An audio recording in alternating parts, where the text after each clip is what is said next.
Hi friends, welcome back. ഇന്ന് നമ്മൾ നല്ലൊരു സ്ട്രോബെറി ഹൽവയുടെ റെസിപ്പി ആയിട്ടാണ് വന്നിട്ടുള്ളത്.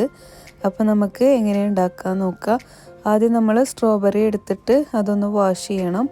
എന്നിട്ട് അതിൻ്റെ ബാക്ക് വശമൊക്കെ ഒന്ന് കട്ട് ചെയ്തിട്ട് എടുത്ത് മാറ്റണം. എന്നിട്ട് നമുക്ക് മിക്സിയുടെ ജാറിലേക്ക് വെള്ളമൊന്നും ഒഴിക്കാതെ നന്നായിട്ട് ഇതുപോലെ പേസ്റ്റ് ചെയ്തെടുക്കണം. 250 ml മെഷർമെൻറ്റ് കപ്പിൽ ഒരു കപ്പോളം ഉണ്ട് കേട്ടോ നമ്മുടെ സ്ട്രോബെറി സിറപ്പ്. പിന്നെ അരക്കപ്പ് ഷുഗർ ഉണ്ട്. പിന്നെ ഇതാ ഞാൻ അരക്കപ്പിൽ 1 ടേബിൾ സ്പൂണ് കുറവായിട്ട് കോൺഫ്ലവർ എടുത്തിട്ടുണ്ട്. 1 ടേബിൾ സ്പൂണ് അരിപ്പൊടിയാണ് എടുത്തിട്ടുള്ളത്. എന്നിട്ട് ഇത് നമുക്ക് സാധാ വെള്ളം ഒഴിച്ചിട്ട് ഒന്ന് മിക്സ് ചെയ്തിട്ട് എടുക്കണം. സെയിം കപ്പിൽ തന്നെ 1 കപ്പ് വെള്ളമാണ് കേട്ടോ. കറക്റ്റ് മെഷർമെൻ്റ് ആണ് കേട്ടോ ഇത്. അപ്പോൾ ഇങ്ങനെ ഈ രീതിയിൽ ഉണ്ടാക്കുമ്പോൾ ഈ ഒരു അളവാണ് നമ്മൾ ഫോളോ ചെയ്യേണ്ടത് കേട്ടോ. കൂടുതൽ വേണമെങ്കിൽ നിങ്ങൾ അതിനനുസരിച്ചിട്ട് ചെയ്താൽ മതി. ഇനി കട്ടയില്ലാതെ നമ്മളതൊന്ന് മിക്സ് ചെയ്തിട്ടെടുക്കണം. എന്നിട്ട് നമ്മൾ സ്ട്രോബെറിയും പഞ്ചസാരയും കൂടി എടുത്തിട്ടുള്ള സിറപ്പിലേക്ക് അതൊന്ന് ആഡ് ചെയ്ത് കൊടുക്കുക. എന്നിട്ട് നന്നായിട്ടൊന്ന് മിക്സ് ചെയ്തിട്ട് കൊടുക്കണം.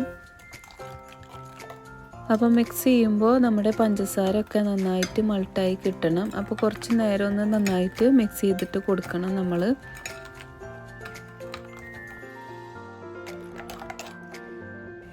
ഇനി ഞാനിവിടെ ആഡ് ചെയ്യുന്നത് ടൈഗറിൻ്റെ സ്ട്രോബെറി എസൻസ് ആണ്. അതൊരു 5-6 ഡ്രോപ്പ് ആഡ് ചെയ്യുന്നുണ്ട് കേട്ടോ. ഇതൊരു കളറും കിട്ടും, നമ്മുടെ സ്ട്രോബെറിയുടെ ഒന്നുകൂടെ ഫ്ലേവറായിട്ട് കിട്ടും. ഫ്രഷ് ആയ കാരണം അത്യാവശ്യം ഫ്ലേവറൊക്കെ ഉണ്ട്. എന്നാലും ഞാൻ ജസ്റ്റ് ഒരു കളറും കൂടി കിട്ടാൻ വേണ്ടിയിട്ട് ആഡ് ചെയ്തതാണ്. ഇതില്ലെങ്കിൽ നിങ്ങൾക്ക് പിങ്ക് കളറ് ആഡ് ചെയ്യാം.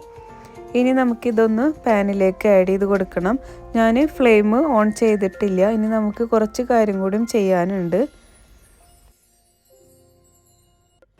ഹൽവ നമ്മൾ ഏത് ബോളിലാണ് സെറ്റ് ചെയ്യണമെന്ന് വെച്ചാൽ ആ ബോളിലേക്ക് നമ്മൾ കുറച്ച് നെയ്യ് ആഡ് ചെയ്തിട്ട് ഒന്ന് ഗ്രീസ് ചെയ്തിട്ടെടുക്കണം. നമ്മളിത് ഹൽവ ഉണ്ടാക്കുന്നതിനേക്കാളും മുന്നേ ചെയ്ത് വെക്കണം. അപ്പോൾ നമുക്ക് സെറ്റ് ചെയ്യുന്ന സമയത്ത് അധികം ബുദ്ധിമുട്ടുണ്ടാവില്ല. പിന്നെ ഇതാ ഞാൻ 1 ടീസ്പൂണ് വൈറ്റ് എള്ള് എടുത്തിട്ടുണ്ട്. ഇതൊന്ന് ജസ്റ്റ് അതിൽ ആഡ് ചെയ്യാനാണ്, ഇല്ലെങ്കിലും കുഴപ്പമൊന്നുമില്ല. ഇപ്പോൾ ഞാൻ ഫ്ലെയിം ഓൺ ആക്കിയിട്ടുണ്ട്. മീഡിയം ടു ലോ ഫ്ലെയിമിലാണ് ഞാൻ ഫ്ലെയിം വെച്ചിട്ടുള്ളത്. ഓവർ ആവരുത്. അപ്പോൾ ഇതാ നമ്മൾ എപ്പോഴും കണ്ടിന്യൂ ചെയ്തിട്ട് മിക്സ് ചെയ്തിട്ട് കൊടുക്കണം, അല്ലെങ്കിൽ ഇത് അടി പിടിക്കും. ഇപ്പോൾ ഇതാ കുറുകി വരുന്നുണ്ട് നമ്മുടെ ഹൽവയുടെ സിറപ്പ്. അപ്പോൾ മീഡിയം ഫ്ലെയിമിൽ വെച്ചാൽ മതി. ഓവറായി കഴിഞ്ഞാൽ അത് അടി പിടിക്കും. ഇപ്പോൾ ഇതാ നല്ല തിക്ക് കൺസിസ്റ്റൻസി ആയിട്ട് വന്നിട്ടുണ്ട്. ഇനി നമുക്കതിലേക്ക് 1 ടേബിൾ സ്പൂണ് നെയ്യ് ഒഴിച്ച് കൊടുക്കണം. എന്നിട്ട് നന്നായിട്ട് ഒന്ന് മിക്സ് ചെയ്തിട്ട് കൊടുക്കണം. നമ്മുടെ നെയ്യ് ആ സിറപ്പിലൊക്കെ നന്നായിട്ട് മെൽട്ടായിട്ട് ലെവലായി കിട്ടണം. അപ്പോൾ നന്നായിട്ട് കണ്ടിന്യൂ ചെയ്തിട്ട് തന്നെ മിക്സ് ചെയ്തിട്ട് കൊടുക്കുക. നമ്മൾ ഒരുപാട് ഫേമസ് ആയിട്ടുള്ള ഹൽവകൾ പല ഫ്ലേവറിൽ നമ്മൾ കഴിച്ചിട്ടുണ്ട്. അപ്പോൾ ഇത് അതിലും തികച്ചും ഡിഫറെൻ്റ് ആയിട്ടുള്ളൊരു റെസിപ്പിയാണ്. അപ്പോൾ സ്ട്രോബെറി വെച്ചിട്ടുള്ള ഹൽവ നല്ല ടേസ്റ്റിയാണ്. മറ്റുള്ള ഹൽവയുടെ പോലെ നല്ല കട്ടിയായിട്ടുണ്ടാവില്ല. ഇത് കുറച്ച് സോഫ്റ്റ് ആയിരിക്കും. എന്നാലും നമ്മൾ അരിപ്പൊടി ചേർത്തത് കൊണ്ട് അത്യാവശ്യം കട്ടിയും ഉണ്ടാവും കേട്ടോ. അപ്പോൾ നല്ല ടേസ്റ്റിയാണ് സ്ട്രോബെറി ഹൽവ. അപ്പോൾ തീർച്ചയായിട്ടും എല്ലാവരും ഒന്ന് സ്ട്രോബെറി കിട്ടുമ്പോൾ ട്രൈ ചെയ്ത് നോക്കണം. അപ്പോൾ ഇനി നമുക്ക് അടുത്ത നെയ്യ് ചേർത്ത് കൊടുക്കണം. ഇത് 2ാമത്തെ ടേബിൾ സ്പൂണ് നെയ്യാണ്. എന്നിട്ട് ഒന്നുകൂടെ മിക്സ് ചെയ്തിട്ട് കൊടുക്കണം. അപ്പോൾ നമ്മൾ മിക്സിങ് ഇതിൽ നിർത്താൻ പാടില്ല. എപ്പോഴും നമ്മൾ നിർത്താതെ ഇങ്ങനെ മിക്സ് ചെയ്തിട്ട് കൊടുക്കണം.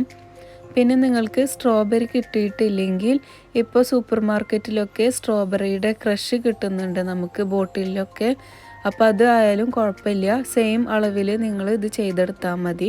അപ്പോൾ ഫ്രഷ് ആയിട്ടുള്ള സ്ട്രോബെറി ഇല്ലെങ്കിലും നമുക്ക് സ്ട്രോബെറി പൾപ്പ് വെച്ചിട്ടോ അല്ലെങ്കിൽ സ്ട്രോബെറിയുടെ ക്രഷ് വെച്ചിട്ടോ നമുക്ക് നല്ല ഹൽവ ഉണ്ടാക്കാം. അപ്പോൾ ഇതാ 3ാമത്തെ ടേബിൾ സ്പൂണ് നെയ്യും കൂടി ആഡ് ചെയ്തിട്ടുണ്ട്. അപ്പോൾ മൊത്തം ഞാൻ 4 ടേബിൾ സ്പൂണ് നെയ്യ് ചേർത്ത് കൊടുക്കുന്നുണ്ട് കേട്ടോ. അതാണ് കറക്റ്റ് അളവ്. എന്നെങ്കിൽ മാത്രമേ നമ്മുടെ പാനിൽ നിന്ന് ഹൽവ വിട്ട് കിട്ടുള്ളൂ. ഇപ്പം ഞാൻ 4ാമത്തെ ടേബിൾ സ്പൂണ് നെയ്യും കൂടിയിട്ട് ചേർത്ത് കൊടുക്കുന്നുണ്ട്. അപ്പോൾ നല്ലൊരു ഗ്ലേസിങ്ങും കൂടി നമ്മുടെ ഹൽവക്ക് കിട്ടും. ഇതിൽ നിങ്ങൾക്ക് നട്ട്സൊക്കെ വേണമെങ്കിൽ ആഡ് ചെയ്യാം കേട്ടോ. പക്ഷേ ഞാൻ സ്ട്രോബെറി ആയ കാരണം അതിൻ്റെ ഫ്ലേവർ കറക്റ്റായിട്ട് കിട്ടാൻ വേണ്ടിയിട്ടാണ് ഞാൻ ജസ്റ്റ് എള്ള് മാത്രം ചേർത്ത് കൊടുത്തിട്ടുള്ളത്. ഇപ്പോൾ ഇതാ കറക്റ്റായിട്ട് ഹൽവ പാനിൽ നിന്ന് വിട്ടിട്ട് വന്നിട്ടുണ്ട്. ഇനി ഞാൻ 1 ടീസ്പൂണോളം വൈറ്റ് എള്ള് അതിലേക്ക് ആഡ് ചെയ്ത് കൊടുക്കുന്നുണ്ട്. എന്നിട്ട് ഒന്ന് മിക്സ് ചെയ്തിട്ട് കൊടുക്കുക. ഇപ്പം നമ്മുടെ സ്ട്രോബെറി ഹൽവ നമ്മുടെ പാനിൽ ഇതാ ഓടിക്കളിക്കാൻ തുടങ്ങിയിട്ടുണ്ട്. ഇപ്പം കറക്റ്റ് റെഡി ആയിട്ടുണ്ട് കേട്ടോ. ഇനി നമ്മൾ ഗ്രീസ് ചെയ്ത് വെച്ച ബോളിലേക്ക് ആഡ് ചെയ്ത് കൊടുക്കുക. എന്നിട്ട് നന്നായിട്ടൊന്ന് പരത്തി കൊടുക്കുക. നമ്മുടെ സ്പാച്ചുലയുടെ മേലെ ഒട്ടിപ്പിടിക്കുന്നുണ്ടെങ്കിൽ അതിൻ്റെ മേലെ നെയ്യ് ഒന്ന് സ്പ്രെഡ് ചെയ്താൽ മതി കേട്ടോ. ഇപ്പോൾ ഇതാ കറക്റ്റ് പരത്തി കൊടുത്തിട്ടുണ്ട്. ഞാൻ കുറച്ചും കൂടി വൈറ്റ് എള്ള് ആഡ് ചെയ്യുന്നുണ്ട്.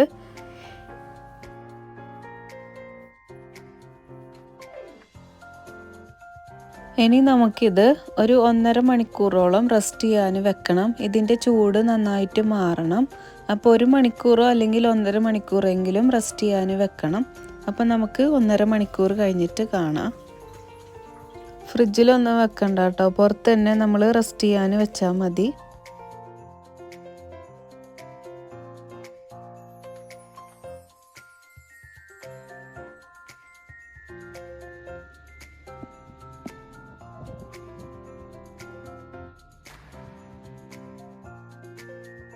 ഇപ്പോൾ 1.5 മണിക്കൂർ കഴിഞ്ഞിട്ടുണ്ട്.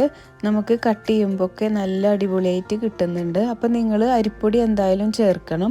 1 ടേബിൾ സ്പൂൺ എന്തായാലും അരിപ്പൊടി വേണം. നമ്മൾ കോൺഫ്ലവർ മാത്രം കലക്കി ഒഴിക്കുമ്പോൾ കുറച്ചുകൂടി സോഫ്റ്റ് ആവും. അരിപ്പൊടി ചേർക്കുമ്പോഴാണ് ഒന്നുകൂടി ടൈറ്റായിട്ട് നമുക്ക് കിട്ടുക. അപ്പോൾ അടിപൊളിയായിട്ട് നമ്മുടെ സ്ട്രോബെറി ഹൽവ റെഡി ആയിട്ടുണ്ട്.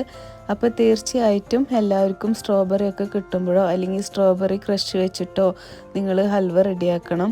കണ്ടില്ലേ, നല്ല സോഫ്റ്റും അതുപോലെ തന്നെ കുറച്ച് അത്യാവശ്യം ടൈറ്റായിട്ട് നമുക്ക് കിട്ടിയിട്ടുണ്ട്. അപ്പോൾ ഇതാണ് ഇന്നത്തെ എൻ്റെ വീഡിയോ. ഈ വീഡിയോ ഇഷ്ടമായാൽ എല്ലാവരും ലൈക്ക് ചെയ്യാനും മറക്കരുത്. എന്നും പറയുന്ന പോലെ പുതുതായി കാണുന്നവരുണ്ടെങ്കിൽ സബ്സ്ക്രൈബും കൂടി ചെയ്തേക്കണം. അതുപോലെ നിങ്ങളുടെ ഫ്രണ്ട്സിനും ഫാമിലിക്കൊക്കെ ഇതൊന്ന് ഷെയർ ചെയ്ത് കൊടുക്കണം. അപ്പോൾ നമുക്ക് അടുത്ത വീഡിയോയിൽ കാണാം. എല്ലാവർക്കും താങ്ക് യു. ബൈ.